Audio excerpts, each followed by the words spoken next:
কারো শখের গাড়ি দরকার, কারো শখের নারী দরকার, আর আমার দরকার অর্থ। কারণ দুনিয়া টাকার গোলাম। আবেগ, ভালোবাসা, মায়া, মমতা এগুলো সব মানুষের মুখের কথা। তাই যদি না হতো তাহলে জগতের মানুষ অন্তত কাফনের কাপড় ফ্রিতে দিত। নেতারা সব নেতা না হয়ে সমাজসেবী হতো। পরিশেষে শীতের দিনে বস্ত্র বিতরণে এতটাই সাড়া ফেলতো না যে গরিবের ঘরে বস্ত্র রাখার জায়গা থাকতো না।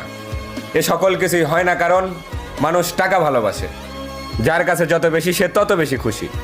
তাই আমিও সুস্থ মস্তিষ্কে ভেবে দেখলাম, জনাব, এ ভদ্র সমাজ যাদের গোলামি করে তারা সবাই যখন টাকাওয়ালা, তখন আমি কেন বোকার মতো শুকতারার প্রেমে পড়ে সূর্যের গোলামি করব? বন্ধুত্ব যদি করতেই হয় ওই আকাশের সাথে করব। আকাশ যেমন নিয়ন্ত্রণ করে সূর্যের মতো হাজারো তারার গতিপথ, ঠিক তেমনি টাকা নিয়ন্ত্রণ করে স্বার্থপর পৃথিবীর অনিশ্চিত ভবিষ্যৎ। তাই আমার আজ ওই টাকাই লাগবে। এতে যদি পৃথিবীর সর্বশ্রেষ্ঠ মির্জাফর হতে হয়, আজ আমি সেটাই হতে চাই।